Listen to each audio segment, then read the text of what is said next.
ತಲೆಯಿಂದ ಆಲೋಚನೆ ಮಾಡಿದ್ರೆ ಬಹುಶಃ ಇಡೀ ದೇಶದಲ್ಲಿ ನಮ್ಮ ರಾಜ್ಯದಲ್ಲಿ ಏಕೈಕ ರಾಜಕಾರಣಿ ಹೃದಯದಿಂದ ಆಲೋಚನೆ ಮಾಡ್ತಕ್ಕಂಥ ವ್ಯಕ್ತಿ ಯಾರಾದರೂ ಇದ್ರೆ ಅದು ನೀವು ಬೆಳೆಸಿರ್ತಕ್ಕಂಥ ಮನೆ ಮಗ ನಮ್ಮ ರಾಜ್ಯದ ಮಾಜಿ ಮುಖ್ಯಮಂತ್ರಿಗಳು, ಕೇಂದ್ರದ ಸಚಿವರಾಗಿರ್ತಕ್ಕಂಥ ಸನ್ಮಾನ್ಯ ಕುಮಾರಣ್ಣ ಅವರು ಕೂಡ ಇವತ್ತು ಈ ಕಾರ್ಯಕ್ರಮಕ್ಕೆ ಒಂದು ವಿಶೇಷತೆಯನ್ನು ತಂದುಕೊಟ್ಟಿದ್ದಾರೆ.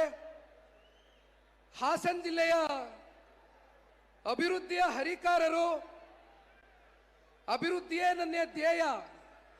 ಹಾಸನ ಜಿಲ್ಲೆಯನ್ನ ಅಭಿವೃದ್ಧಿಯ ದೃಷ್ಟಿಯ ಹಿನ್ನೆಲೆಯಲ್ಲಿ ಅಧಿಕಾರ ಇರಲಿ ಇಲ್ಲದೆ ಹೋಗಲಿ ಸದಾಕಾಲ ಚಿಂತನೆಯನ್ನ ಮಾಡಿ ಹಾಸನ ಜಿಲ್ಲೆಯ ಅಭಿವೃದ್ಧಿಗೆ ಕಾರಣಭೂತರಾಗಿರ್ತಕ್ಕಂಥ ಮಾಜಿ ಸಚಿವರು ಸನ್ಮಾನ್ಯ ಶ್ರೀ ಎಚ್.ಡಿ. ರೇವಣ್ಣ ಸಾಹೇಬ್ರಿಗೂ ಕೂಡ ಈ ಸಂದರ್ಭದಲ್ಲಿ ಧನ್ಯವಾದಗಳನ್ನ ತಿಳಿಸ್ಲಿಕ್ಕೆ ಬಯಸ್ತೇನೆ. ಯಾಕೆಂದ್ರೆ ಇಂಥ ಒಂದು ಕಾರ್ಯಕ್ರಮ ಇವತ್ತು ಕಣ್ಣು ತುಂಬಿಸ್ಕೊಳ್ತಕ್ಕಂಥದಕ್ಕೆ ಬಹುಶಃ ಪ್ರತಿಯೊಬ್ಬರಿಗೂ ಕೂಡ ಇದು ಮರೆಯಕ್ಕಾಗದೇ ಇರತಕ್ಕಂಥ ಒಂದು ಕ್ಷಣ.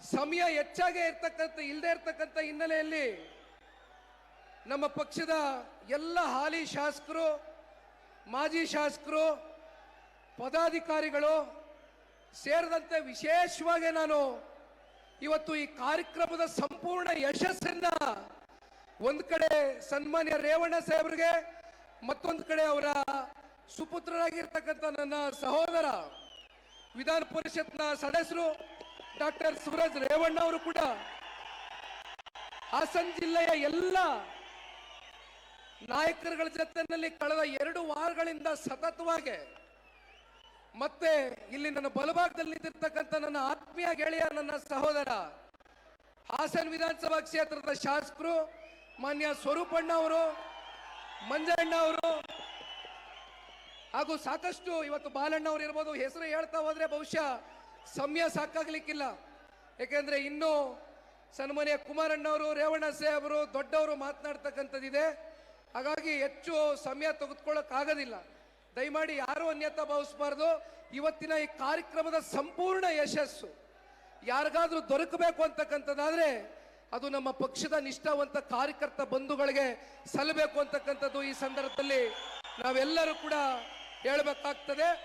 ಕೇವಲ ಹಾಸನ ಜಿಲ್ಲೆ ಅಷ್ಟೇ ಅಲ್ಲ, ರಾಜ್ಯಾದ್ಯಂತ ಹಲವಾರು ಜಿಲ್ಲೆಗಳಿಂದ, ಹಲವಾರು ತಾಲೂಕುಗಳಿಂದ, ಹಲವಾರು ಹಳ್ಳಿಗಳಿಂದ ಇವತ್ತು ತಾವೆಲ್ಲರೂ ಕೂಡ ಈ ಕಾರ್ಯಕ್ರಮದ ಯಶಸ್ಸಿಗೆ ಒಂದು ಪಾತ್ರವನ್ನು ವಹಿಸ್ತಕ್ಕಂಥದಕ್ಕೆ ತಮ್ಮೆಲ್ಲರ ಬಿಡುವಿಲ್ದಿರೋ ಸಮಯದಲ್ಲಿ ಬಿಡುವು ಮಾಡ್ಕೊಂಡು ಇವತ್ತು ನೀವು ಬೆಳೆಸಿರ್ತಕ್ಕಂಥ, ನೀವು ಹರಿಸಿರ್ತಕ್ಕಂಥ ಮಣ್ಣಿನ ಮಗ, ರೈತರ ಮಗ, ಇವತ್ತು ಒಬ್ಬ ರೈತನ ಮಗ ದೇಶದ ಕೆಂಪು ಕೋಟೆಯ ಬಾವುಟವನ್ನು ಹಾರಿಸ್ತಕ್ಕಂಥದಕ್ಕೆ ಇವತ್ತು ಏನಾದರೂ ಕಾರಣಕರ್ತರಿದ್ರೆ ಆದ್ರೂ ಪುಣ್ಯಾತ್ಮ ಹಾಸನ ಜಿಲ್ಲೆಯ ತಂದೆ ತಾಯಂದ್ರುಗಳು ಅಂತಕ್ಕಂಥದ್ದು ಈ ಸಂದರ್ಭದಲ್ಲಿ ನಾವು ಎಂದೂ ಕೂಡ ಮರಿಲಿಕ್ಕಾಗೋದಿಲ್ಲ. ಪ್ರತಿ ಕ್ಷಣವೂ ಕೂಡ ಈ ವಿಚಾರವನ್ನ ಸ್ಮರಿಸ್ಕೊಳ್ತೇವೆ. ಬಹುಶಃ ನಿಮ್ಮೆಲ್ರಿಗೂ ಗೊತ್ತಿದೆ, ಇವತ್ತು 25ನೇ ವರ್ಷದ ರಜತ ಮಹೋತ್ಸವ ಆಚರಣೆಯನ್ನು ಹಾಸನ ಜಿಲ್ಲೆಯಲ್ಲಿ ಏನು ಮಾಡ್ತಾ ಇದ್ದೇವೆ. ಸಾಕಷ್ಟು ಜನ ರಾಜಕೀಯ ನಾಯಕರುಗಳು ಅವರ ರಾಜಕೀಯ ಪ್ರಾತಿನಿಧ್ಯ ಸಿಗ್ತಕ್ಕಂಥದಕ್ಕೆ ಅವರ ಸ್ವ ಹಿತಾಸಕ್ತಿಯಿಂದ ಸಾಕಷ್ಟು ರಾಜಕೀಯ ಪಕ್ಷಗಳನ್ನ ಚುನಾವಣೆ ಸಂದರ್ಭದಲ್ಲಿ ಮಾಡಿದ್ರು. ಆದರೆ ಇಲ್ಲಿವರೆಗೂ ಕೂಡ ಯಾರು ಕೂಡ ಪ್ರಾದೇಶಿಕ ಪಕ್ಷವನ್ನ ಕಟ್ಟಿ ಇಲ್ಲಿವರೆಗೂ ಉಳಿಸ್ಕೊಂಡು ಹೋಗ್ತಕ್ಕಂಥ ನಿದರ್ಶನ ನಮ್ಮ ಕರ್ನಾಟಕ ರಾಜ್ಯದಲ್ಲಿ ನಾವು ನೋಡ್ಲಿಕ್ಕೆ ಸಾಧ್ಯ ಇಲ್ಲ. ಆದರೆ ಸನ್ಮಾನ್ಯ ದೇವೇಗೌಡರು ಸಾಹೇಬರ ದೂರಾಲೋಚನೆಗಳು, ಅವರ ದೂರ ಚಿಂತನೆಗಳು, ಅವ್ರಿಗೆ ವಿಶೇಷವಾಗಿ ನೀರಾವರಿ ಬಗ್ಗೆ ಅವರು ನಮ್ಮ ರಾಜ್ಯಕ್ಕೆ, ನಮ್ಮ ದೇಶಕ್ಕೆ ಕೊಟ್ಟಿರ್ತಕ್ಕಂಥ ಕೊಡುಗೆಗಳು, ಶಿಕ್ಷಣದ ವ್ಯವಸ್ಥೆ ಇರ್ಬೋದು, ಆರೋಗ್ಯದ ವ್ಯವಸ್ಥೆ ಇರ್ಬೋದು, ಅವ್ರಿಗೆ ಇರ್ತಕ್ಕಂಥ ಒಂದು ದೂರಾಲೋಚನೆ ಬಹುಶಃ ಇವತ್ತು ರಾಜಕಾರಣದಲ್ಲಿ ಒಂದು ಎನ್ಸೈಕ್ಲೋಪೀಡಿಯಾಗಿ ಇವತ್ತು ನಾವು ಸನ್ಮಾನ್ಯ ದೇವೇಗೌಡರು ಸಾಹೇಬರ ಮಾರ್ಗದರ್ಶನದಲ್ಲಿ ಮುಂದಿನ ದಿನಗಳಲ್ಲಿ ಸಾಕಷ್ಟು ಜನ ಹಿರಿಯರಿದ್ದಾರೆ, ಯುವ ನಾಯಕರುಗಳಿದ್ದಾರೆ. ಮುಂದೆ ಬರ್ತಕ್ಕಂಥ ಯುವ ಪೀಳಿಗೆಗಳಿಗೆ ಸನ್ಮಾನ್ಯ ದೇವೇಗೌಡರು ಸಾಹೇಬರು ಸ್ಫೂರ್ತಿಯಾಗಿ ನಿಲ್ತಾರೆ ಅಂತಕ್ಕಂಥದ್ದು ಈ ಸಂದರ್ಭದಲ್ಲಿ ನಾವೆಲ್ಲರೂ ಗಟ್ಟಿಯಾಗಿ ನಂಬ್ಕೊಂಡಿದ್ದೇವೆ. ಹಾಗಾಗಿ ಇವತ್ತಿನ ಈ ವಿಶೇಷವಾದಂಥ ಒಂದು ಕಾರ್ಯಕ್ರಮಕ್ಕೆ ತಾವೆಲ್ಲರೂ ಕೂಡ ಪಾದಾರ್ಪಣೆಯನ್ನು ಮಾಡಿದ್ದೀರಿ. ವಿಶೇಷವಾಗಿ ಹಳ್ಳಿಗಳಿಂದ ತಾಯಂದ್ರುಗಳು ಬಂದಿದ್ದೀರಿ, ಯುವಕರು ಬಂದಿದ್ದೀರಿ, ಹಿರಿಯಕರು ಬಂದಿದ್ದೀರಿ. ಬಹುಶಃ ನಿಮ್ಮ ಮನಸ್ಸುಗಳಲ್ಲಿ ಪ್ರೀತಿ ಇಲ್ಲದೆ ಹೋಗಿದ್ರೆ ಬಹುಶಃ ನೀವು ಇಲ್ಲಿವರೆಗೂ ಬರ್ತಾ ಇರಲಿಲ್ಲ. ಆದರೆ ಆ ಒಂದು ಪ್ರೀತಿ ಇವತ್ತೇನು ನಮಗೆ ಸದಾಕಾಲ ತೋರಿಸ್ಕೊಂಡ್ ಬಂದಿದ್ದೀರಿ. ಅದರಲ್ಲೂ ವಿಶೇಷವಾಗಿ ಹಾಸನ ಜಿಲ್ಲೆನಲ್ಲಿ ಸನ್ಮಾನ್ಯ ದೇವೇಗೌಡರು ಸಾಹೇಬರು 1962ನೇ ಇಸ್ವಿನಲ್ಲಿ ಅವತ್ತು ಕಾಂಗ್ರೆಸ್ನಲ್ಲಿ ಟಿಕೆಟ್ ಸಿಕ್ಕಬೇಕಾಗಿತ್ತು. ಆದರೆ ಕೊನೆಯ ಹಂತದ ಬೆಳವಣಿಗೆ ಕಾಂಗ್ರೆಸ್ನಲ್ಲಿ ಟಿಕೆಟ್ ಕೈ ತಪ್ಪೋಯಿತು. ಆದರೆ ಕ್ಷೇತ್ರದ ಜನತೆ, ಜಿಲ್ಲೆಯ ಜನತೆ ಸನ್ಮಾನ್ಯ ದೇವೇಗೌಡರು ಸಾಹೇಬರು ಅವತ್ತು ಇನ್ನೂ ಬಹಳ ಚಿಕ್ಕ ವಯಸ್ಸಿನ ಯುವಕರು. ಇಂಥ ಒಬ್ಬ ಯುವಕರು ನಮ್ಮ ರಾಜ್ಯಕ್ಕೆ, ನಮ್ಮ ದೇಶಕ್ಕೆ ಮುಂದಿನ ದಿನಗಳಲ್ಲಿ ಒಂದು ಮಾದರಿ ಆಗ್ತಾರೆ ಅಂತಕ್ಕಂಥ ಚಿಂತನೆಯಿಂದ ನೀವೆಲ್ಲರೂ ಕರೆ ತಂದು ಸನ್ಮಾನ್ಯ ದೇವೇಗೌಡರು ಸಾಹೇಬ್ರನ್ನ 62ನೇ ಇಸ್ವಿನಲ್ಲಿ ನೀವು ಚುನಾವಣೆಗೆ ನಿಲ್ಲಿಸಿ ಅವ್ರಿಗೆ ಗೆಲುವನ್ನ ತಂದುಕೊಡೋ ಮೂಲಕ ಸುದೀರ್ಘವಾದಂಥ 64 ವರ್ಷದ ರಾಜಕೀಯದ ಜೀವನದ ಉದ್ದಗಲಕ್ಕೂ ಕೂಡ ಹೋರಾಟ ಅನ್ನೋದನ್ನ ಒಂದು ಬಿಟ್ಟು ಬಹುಶಃ ಅವ್ರು ಇನ್ಯಾವುದ್ರ ಬಗ್ಗೆನೂ ಕೂಡ ಆಲೋಚನೆ ಮಾಡಿಲ್ಲ. ಯಾವತ್ತಿಗೂ ಕೂಡ ಅಧಿಕಾರವನ್ನ ಅಂಟಿಕೊಂಡು ಕೂತ್ಕೊಳ್ತಕ್ಕಂಥ ವ್ಯಕ್ತಿ ಅಲ್ಲ ಅಂತಕ್ಕಂಥದ್ದನ್ನ ಅನೇಕ ಸಂದರ್ಭದಲ್ಲಿ ಸಾಬೀತು ಮಾಡಿದ್ದಾರೆ. ಬಹುಶಃ ಅವರ ಒಂದು ಮಾರ್ಗದರ್ಶನದಲ್ಲಿ ನಾವೇನು ಇತ್ತೀಚಿನ ದಿನಗಳಲ್ಲಿ ಹೋರಾಟಗಳನ್ನ ಕೈಗೆತ್ಕೊಂಡಿದ್ದೇವೆ.